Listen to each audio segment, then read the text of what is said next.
Warga berupaya mengevakuasi bangkai mobil minibus yang terserempet kereta komuter lain di lintasan rel Salimah, Desa Cilejit, Kecamatan Parung Panjang, Kabupaten Bogor. Sama warga, masyarakat. Akibat kecelakaan ini mobil sempat terseret sejauh 15 meter dan membuat bagian mesin dan roda depan ringsek. Beruntung 8 orang di dalam minibus selamat. Sebelumnya minibus yang menuju arah Parung Panjang ini nekat menerobos perlintasan tanpa palang pintu. Sopir mengaku salah perhitungan lantaran tidak adanya peringatan sama sekali. Kasus kecelakaan ini pun sudah ditangani unit Laka Lantas Polres Bogor. Dari Kabupaten Bogor, Iwan Setiawan, iNews melaporkan.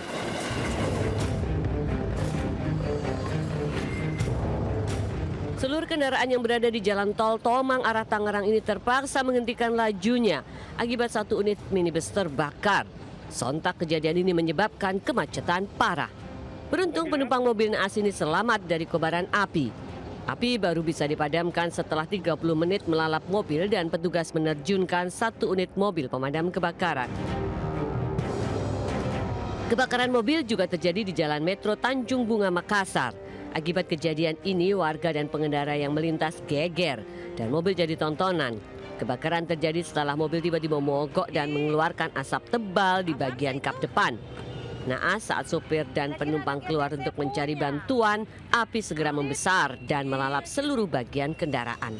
Dari Jakarta dan Makassar, tim liputan iNews melaporkan.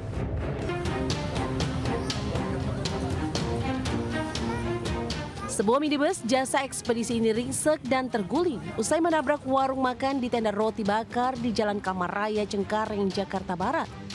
Akibat tabrakan, warung dan seluruh isi jualan porak-poranda. 2 pedagang dan 1 pengunjung mengalami luka-luka dilarikan ke RSUD Cengkareng untuk penanganan medis. Kecelakaan berawal saat minibus melaju dari arah Kapuk menuju Cengkareng dengan kecepatan tinggi. Tiba-tiba mobil hilang kendali dan menabrak warung makan dan tenda ropang yang berada di pinggir jalan. Saya lagi makan mie, customer cuma saya doang. Nah tiba-tiba pas saya lagi makan, saya ngeliat mobil kayak terbang. Nah pas posisi mobil itu terbang, saya langsung lari menghindarkan. Tidak ada masalah mabok apa saya kagak tahu. Sopir berikut mobilnya dibawa ke kantor unit Laka Lantas Jakarta Barat untuk menjalani pemeriksaan.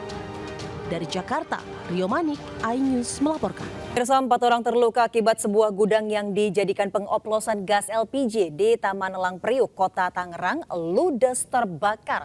Sementara itu pabrik olahan pakan ternak di kawasan industri Kima, Kota Makassar, Sulawesi Selatan terbakar, 1 tewas.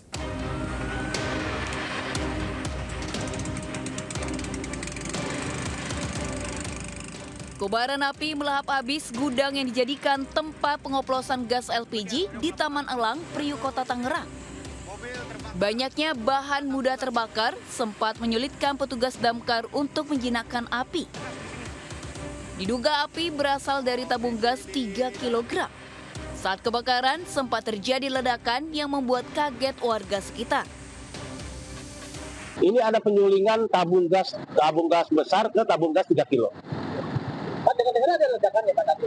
Ledakan sampai radius 2 sampai 3 kilo kedengarannya. Api berhasil dipadamkan 3 jam kemudian setelah terjunkan 10 unit mobil damkar.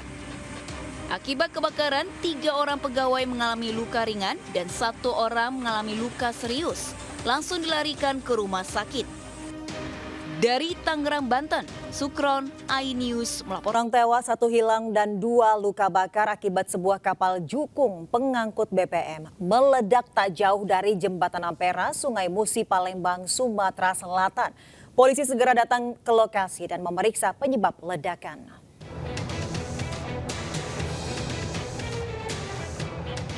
Api cepat membesar dan melalap sebuah kapal jukung pengangkut BBM jenis Pertalite dan solar tak jauh dari Jembatan Ampera, Sungai Musi, Palembang.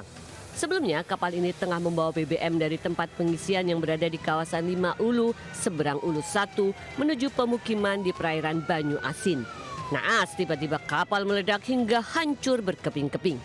Akibat kejadian ini 1 orang dilaporkan tewas, 2 terluka dan 1 lainnya hilang. Api baru padam setelah petugas diterjunkan dengan bantuan kapal milik perusahaan yang ikut melakukan pemadaman. Kini polisi tengah melakukan pendalaman untuk mengetahui penyebab kapal meledak dengan melakukan olah TKP dan meminta keterangan sejumlah saksi. Dari Palembang, Sumatera Selatan, Muhammad David Ainus melaporkan. Kita ke informasi lainnya, pemirsa, ratusan warga di Purwakarta, Jawa Barat rela antre berjam-jam demi membeli beras murah. Sementara antrean paket sembako murah terjadi di Brebes, Jawa Tengah.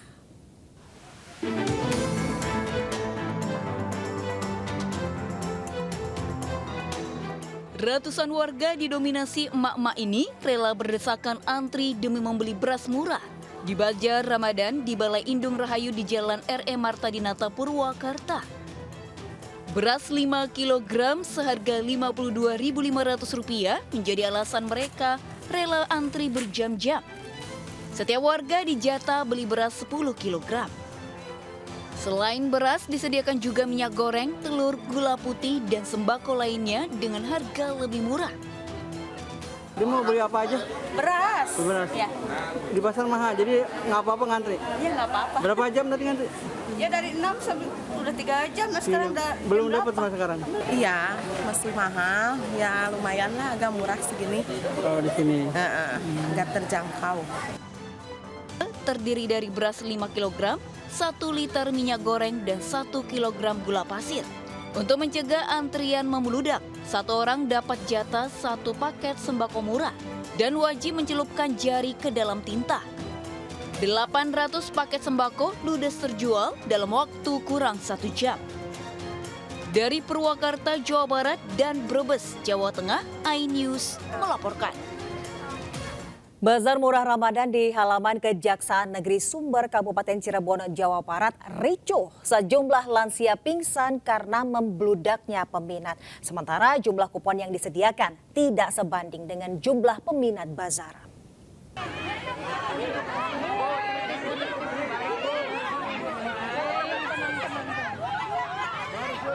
Sejumlah lansia jatuh pingsan dan anak-anak menangis lantaran terjepit saat merangsek masuk demi mendapatkan kupon bazar murah di depan pintu utama kantor Kejaksaan Negeri Sumber, Kabupaten Cirebon.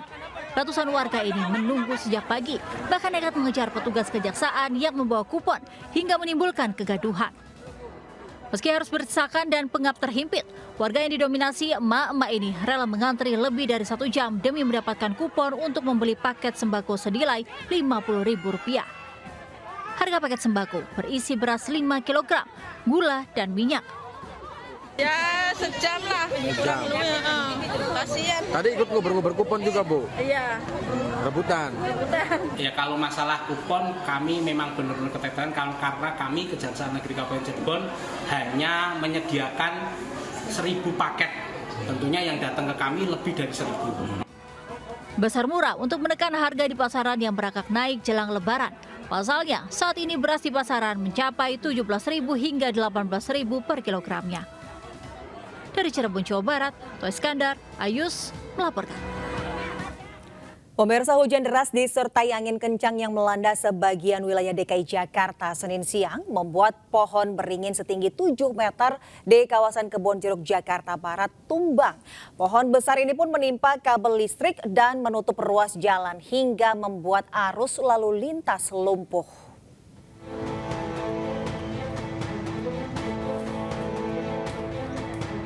Pohon beringin setinggi 7 meter dengan diameter 1 meter di Jalan Kebon Raya, Kecamatan Kebonjeruk, Jakarta Barat, Senin sore seketika tumbang.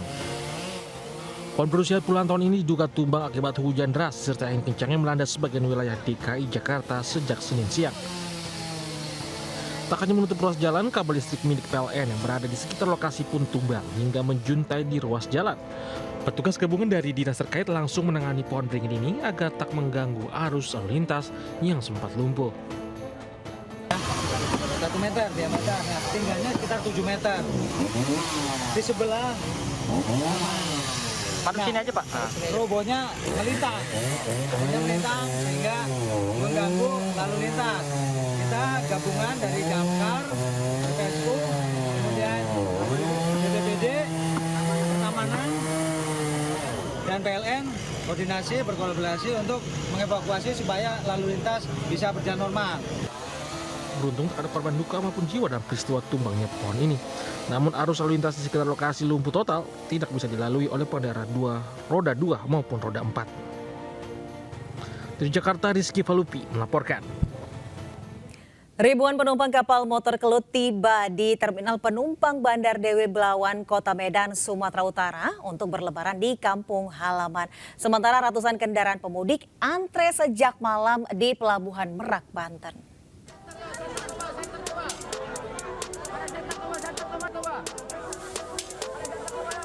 ...2.361 penumpang kapal motor Kelut Senin sore tiba di Terminal Penumpang Bandar Deli Pelabuhan Belawan, Kota Medan, Sumatera Utara. Mereka merupakan pemudik yang bekerja di Batam, Kepulauan Riau dan akan merayakan lebaran di kampung halaman di Kota Medan dan sekitarnya. Sejumlah pemudik memilih moda kapal Kelut karena harga tiket yang lebih terjangkau dari pesawat. Namun banyaknya calo tiket kapal menyulitkan para pemudik mencari tiket via aplikasi Pelni hingga mendapatkan harga lebih mahal. Saya punya aplikasi karena saya sering pakai Pelni kan. Lagi kita mau akses sudah full kan. Tahu-taunya di calo di lapangan karena saya memang perlu pulang, saya nekat ke pelabuhan cari tiket ada. Sementara antrian kendaraan pribadi terpantau ramai di dermaga eksekutif Pelabuhan Merak, Cilegon, Banten Selasa subuh. Sejak tengah malam, volume kendaraan terus bertambah. Pemudik sengaja menyeberang pada malam hari menghindari cuaca panas. Selain itu, mereka juga menghindari kemacetan padatnya aktivitas menuju Pelabuhan Merak. Dari Medan, Sumatera Utara dan Cilegon, Banten, Tim Liputan iNews melaporkan. Kepadatan pemudik juga terus terjadi di stasiun Pasar Senen, Jakarta Pusat. Pemudik berangkat lebih awal karena kehabisan tiket lebaran dan menghindari kepadatan penumpang. Ya pemirsa, 8 hari menjelang Idul Fitri, saat ini situasi di stasiun Pasar Senen, Jakarta terpantau cukup ramai dan mulai dipadati oleh para penumpang yang akan melakukan mudik lebih awal. Adapun para penumpang ini memilih mudik lebih awal dengan tujuan untuk menghindari kepadatan dan juga untuk bisa berkumpul bersama keluarga lebih lama. Karena diperkirakan pada tahun ini akan ada kenaikan jumlah pemudik yang cukup signifikan dibandingkan dengan tahun sebelumnya. Dari informasi yang kami dapatkan, KAI Daob 1 Jakarta sejauh ini telah menjual lebih dari 650.000 tiket pada periode tanggal 31 Maret hingga 21 April 2024. Yang mana itu artinya selama 22 hari tersebut KAI Daob 1 Jakarta telah memberangkatkan, maksud kami akan memberangkatkan sekitar 1.677 kereta api atau kurang lebih 26.000 penumpang. Nah pemirsa, bagi Anda yang ingin mudik lebih awal menggunakan transportasi umum khususnya kereta api, PT KAI menghimbau kepada calon penumpang yang belum mendapatkan tiket bisa memilih tanggal keberangkatan dari tanggal 31 Maret hingga 3 April 2024. Sementara bagi penumpang yang memiliki tiket diimbau untuk datang lebih awal dari jam keberangkatan agar tidak tertinggal kereta api. Dari Jakarta, Gisel Yanurrahma, Bagus Prasetya, iNews melaporkan. Sementara itu pemirsa, demi mengusir kejenuhan bagi anak-anak yang ikut perjalanan mudik lebaran bersama orang tua mereka, PT Kereta Api Indonesia Daob 1 Jakarta menyediakan fasilitas bermain anak di Stasiun Gambir dan Pasar Senen, Jakarta Pusat.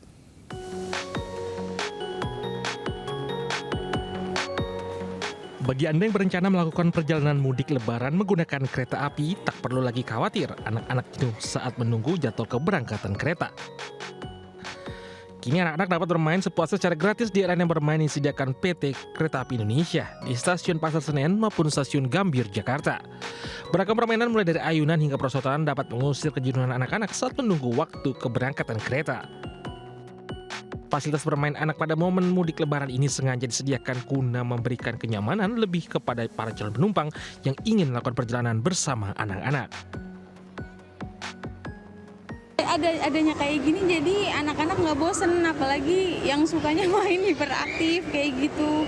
Jadi nggak bingung lagi kalau misalkan naik transportasi umum karena ada fasilitas yang pro sama anak-anak. Ya di sini ada permainan anak biar nggak pada bosen ya menunggu keretanya. Mungkin ditambah kali ya biar anak-anak bisa bermainnya lebih banyak orang kan daripada dikit takutnya pada rebutan atau anak-anak bosen permainan itu. Tak hanya menyiapkan sarana bermain anak, selama momen angkutan lebaran tahun ini, PT KAI Daop 1 Jakarta menyiapkan 1.677 kereta api reguler dan tambahan mulai tanggal 31 Maret sampai dengan 21 April mendatang. Kepala Humas PT KAI Daop 1 Jakarta, Ivan Henry Wintoko, menyatakan momen lebaran tahun ini mengalami peningkatan hingga 8% dari tahun 2023 yang hanya menyediakan sebanyak 917.017 tempat duduk meningkat menjadi 957.138 tempat duduk. Selanjutnya 515 personil baik dari TNI Polri serta petugas keamanan dalam PKD diterjunkan yang tersebar di stasiun, jalur serta atas kereta api. Dari Jakarta, Rani Sanjaya melaporkan. Pemirsa, perbaikan jalan dan infrastruktur ruas tol Palikanci terus dikebut jelang arus mudik lebaran di Kabupaten Cirebon, Jawa Barat. Seluruh pekerjaan ditargetkan selesai H-10 lebaran.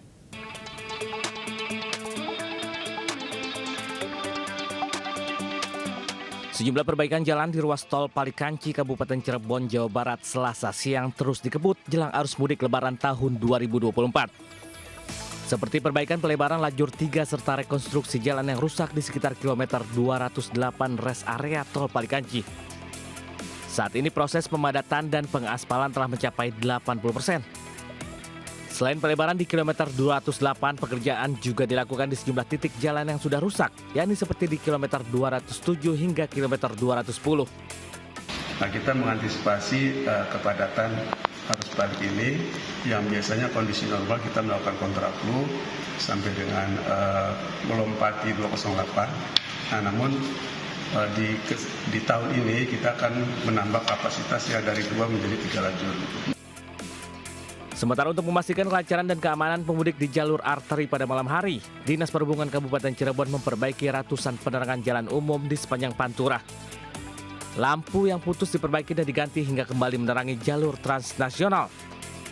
Tercatat lebih dari 600 lampu jalan yang sebagian berada di titik rawan kecelakaan dan kejahatan dalam kondisi rusak dan mati. Dari Cirebon, Jawa Barat, Toy Iskandar, iNews melaporkan. Kamera pengawas merekam aksi pelaku pencurian sepeda motor di depan sebuah kedai minuman Jalan Empu Nala, Kota Mojokerto, Jawa Timur. Dengan santai, pelaku membawa kabur sepeda motor yang terparkir saat karyawan berada di dalam kedai. Dari rekaman CCTV, petugas Satreskrim Polres Mojokerto Kota kemudian meringkus pelaku BA, warga Desa Terusan, Kecamatan Gedek, Kabupaten Mojokerto. Dari keterangan BA, polisi kemudian menangkap 2 pelaku lainnya, MZ, warga Kelurahan Jagalan, Kota Mojokerto, dan RP, warga Kecamatan Kedinding, Surabaya.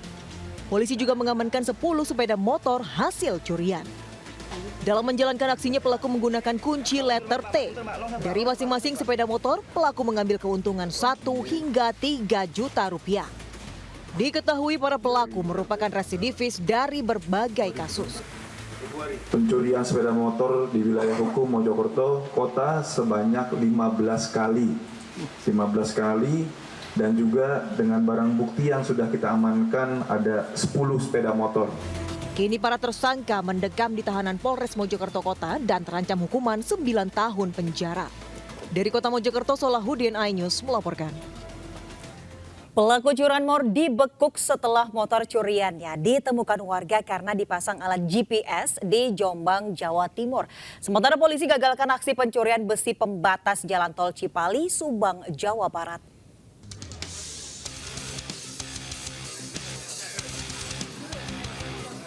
Polisi mengamankan 2 pelaku pencurian sepeda motor Widias Asmara, 32 tahun, dari kediamannya di Desa Watu Dakon, Kecamatan Kesamben, Jombang. Meski sudah diamankan, sejumlah warga tetap berupaya menghakiminya dengan melayangkan bogem mentah. Aksi pencurian dilakukan pelaku Senin kemarin di Desa Seban, Kecamatan Sumobito. Saat mencuri, pelaku tidak menyadari motor sudah terpasang GPS. Korban pun segera melacak keberadaan motor hingga menemukannya dan melapor ke polisi. Menurut pengakuan dari tersangka, dia itu menerima ditawarkan lewat online. Jadi kalau ada butuh pelek, seperangkat atau speedometer atau apa gitu diberikan, itu langsung begitu dapat langsung diperdeli, langsung dijagal mana yang dilempar dulu. Usai mengamankan pelaku, polisi menggeledah sebuah rumah yang dijadikan tempat mempreteli motor hasil curian. Akibat perbuatannya, pelaku dijerat hukuman 7 tahun penjara. Dari Jombang, Jawa Timur, Mukhtar Bagus, iNews melaporkan. Seperti inilah aksi para pelaku saat mencuri besi pembatas jalan tol Cipali yang terekam video amatir. Para pelaku mengangkat tali seling baja pembatas tol, kemudian mengambil paksa besi penyangga tali seling di sepanjang tol. 3 dari 4 pelaku ditangkap polisi saat akan meninggalkan lokasi. Ironisnya, salah satu pelaku merupakan koordinator petugas kebersihan res area tol. Sementara seorang pelaku lainnya kabur saat akan ditangkap. Mereka mengaku telah melakukan pencurian sebanyak 3 kali sesuai kebutuhan. Dalam sekali mencuri, mereka bisa mempreteli seberat 1 kuintal besi pembatas tol. Kemudian dijual dengan harga Rp150.000 hingga Rp200.000 per kilogramnya. Pelaku melakukan pencurian besi ini pembatas jalan tol atau wirof dengan cara masuk ke area tol dan mencabut seling pembatas jalan serta mempreteli pagar pembatas jalan itu sendiri. Polisi juga menyita barang bukti berupa 2 sepeda motor yang digunakan pelaku dan puluhan besi pembatas jalan tol yang berakibat bisa membahayakan pemudik. Ketiganya dijerat pasal 363 dengan ancaman hukuman maksimal 7 tahun pidana penjara. Dari Subang, Jawa Barat, Yudi Haryawan Juanda melaporkan. Pemirsa, polisi menggerebek sebuah truk saat membeli solar subsidi di SPBU kawasan Rembang, Jawa Tengah. Sementara lokasi arena judi sabung ayam dengan omset miliaran rupiah di Toraja Utara, Sulawesi Selatan juga digerebek polisi.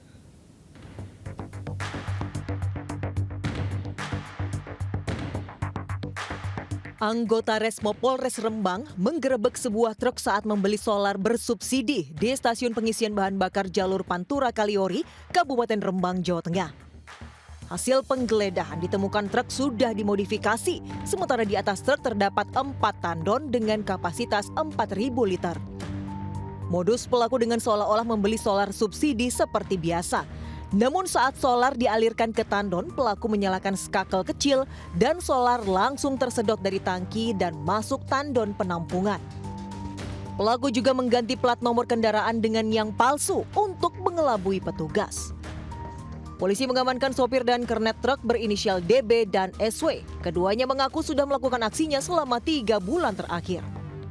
Pelaku melakukan rekayasa dengan cara mengganti plat nomor ketika kuota pengisian BBM sekian liter itu sudah habis, mereka keluar dari SPBU kemudian mengganti plat nomor, kemudian menggunakan barcode yang baru.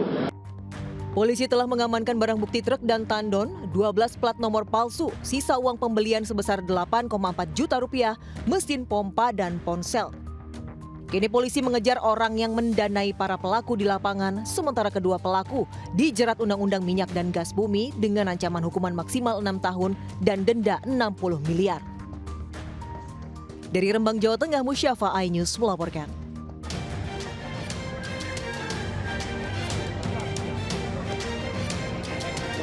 Aparat bersenjata lengkap yang mengetahui kegiatan tersebut langsung mengepung lokasi arena judi sabung ayam.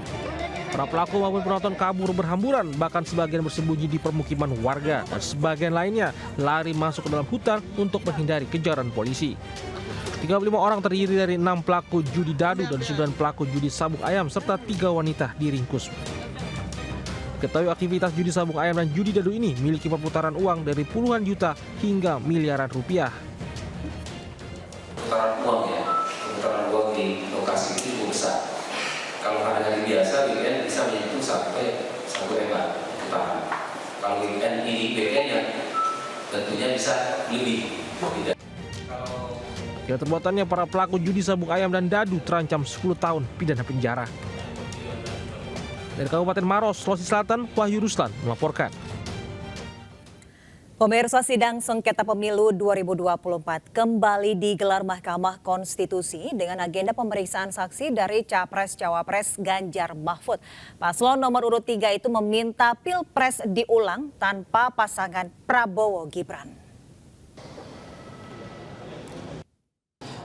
Sidang lanjutan perselisihan hasil pemilu 2024 atau PHPU kembali digelar pada hari ini, yakni hari Selasa 2 April 2024, di mana memang agenda hari ini yakni diantaranya pemeriksaan saksi dari tim 03 Ganjar Mahfud, di mana memang sebelumnya dari Mahkamah Konstitusi memberikan kapasitas sebanyak 19 saksi untuk dihadirkan di dalam persidangan, dan untuk dari tim hukum TPN sendiri yakni menghadirkan sesuai dengan kapasitas yang diberikan oleh MK, yakni 10 orang saksi fakta dan 9 orang saksi ahli. Kami sempat berbincang dengan Ketua Tim Hukum TPN yakni Todung Mulya Lubis yang menyatakan bahwa memang hari ini persiapan persidangan sudah dilakukan secara matang, dan untuk yang disampaikan oleh para saksi yakni kurang lebih sama dari tuntutan atau kesaksian yang disampaikan oleh tim kuasa hukum dari 01 yakni Anies Baswedan dan Muhaimin Iskandar. Untuk sementara itu, untuk sidang masih berjalan sekiranya sampai siang hari nanti, dan tentunya kami akan terus mengabarkan apa yang akan dilaksanakan di gedung MKRI. Dari Jakarta, Putu Bagus, Eri Nugraha, iNews melaporkan.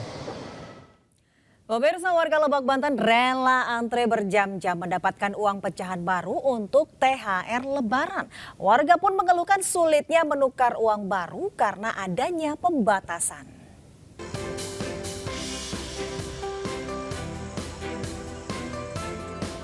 Warga Lebak, Banten antusias menukar uang pecahan baru nominal kecil yang digelar Bank Indonesia. Menurut warga, proses penukaran uang cukup mudah. Pendaftaran dilakukan secara online menggunakan KTP.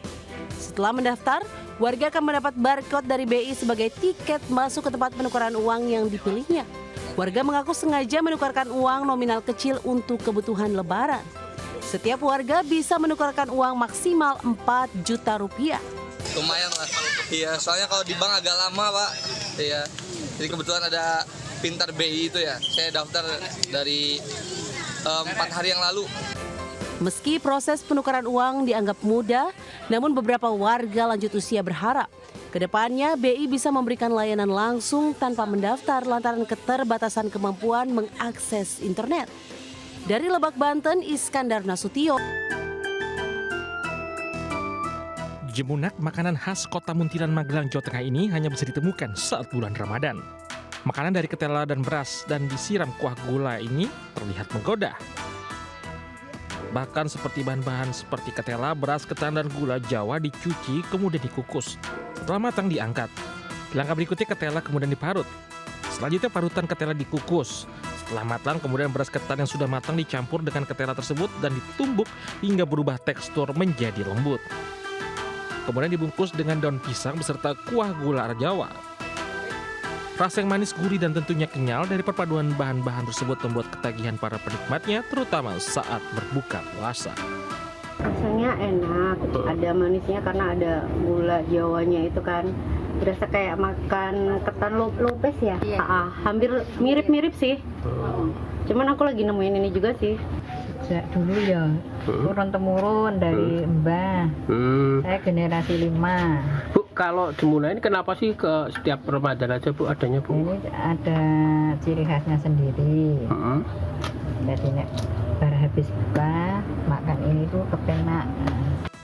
Pembuatan jemunak ini sengaja dibuat hanya di bulan puasa saja untuk melestarikan tradisi turun-menurun saat menjelang Lebaran. Harganya pun sangat murah, yaitu Rp3.000 saja.